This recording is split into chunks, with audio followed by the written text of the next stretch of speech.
அஸ்ஸலாமு அலைக்கும் வரஹ்மத்துல்லாஹி வபரகாத்துஹு. இப்ப பாருங்க, அதுல 4 வார்த்தைய நான் சொன்னேன். பிஸ்மி, அல்லாஹ், அர்-ரஹ்மான், அர்-ரஹீம்.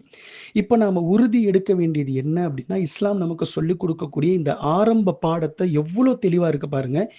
பிஸ்மி, நீங்க துவங்கிடுங்க. ஓதக்கூடிய ஒருத்தரும் அவர் மனசுல நினைக்கணும், நான் துவங்குகிறேன்.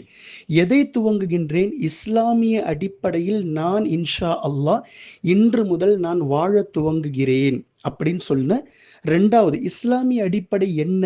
அல்லாஹ், வணக்கத்திற்குரியவன் அல்லாஹ்வை தவிர வேறு யாரும் இல்லை. அவன் மட்டும்தான், அவனுக்கு நான் கீழ்ப்படிந்து அவனுக்கு நான் அடிமை என்று நான் எடுத்துக்கொண்ட இந்த கொள்கையின் அடிப்படையில் வாழத் துவங்குகிறேன். அவனுக்கு மாற்றமா நான் வாழ மாட்டேன்.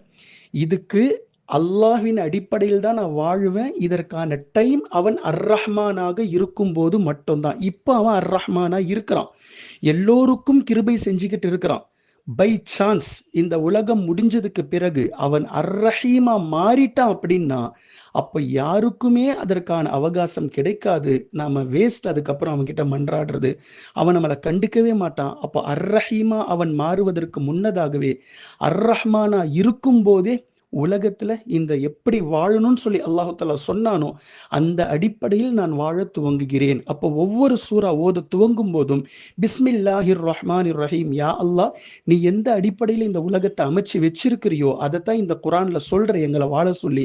இதுக்கு கீழே நீ எந்த கருத்தை கொடுக்கிறியோ இதே மாதிரி என்னுடைய வாழ்க்கை நெறியாக நான் இன்று முதல் எடுத்துக்கொள்ள நீ எனக்கு உதவி செய். அதனுடைய துவக்கம் தான் இது.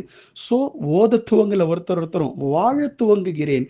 நான் இந்த மாதிரி வாழணும் அப்படின்னு சொல்லியே பிஸ்மில்லாஹிர் ரஹ்மானிர் ரஹீமினுடைய ஒட்டுமொத்த சாராம்சத்திலேயே அல்லாஹு தஆலா உலகத்தினுடைய ஒட்டுமொத்தத்தையும் கொண்டுட்டு வந்து நிறுவிட்டான். பிஸ்மி என்பது ஆரம்பம், அல்லாஹ் என்பது அவனுடைய குறியீடு பெயர். அவன் எப்போத்துல இருந்து அல்லாஹ்வா இருக்கிறான் நமக்கு தெரியாது. ஆனா உலகம் படைக்கப்பட்டதற்கு பிறகு அல்லாஹு தஆலா மனிதர்கள் கிட்டையும் ஜின்கள் கிட்டையும் வானவர்கள் கிட்டையும் எல்லோரிடமும் ரஹ்மானாக இருந்துகிட்டு இருக்கிறான் இந்நேரம்.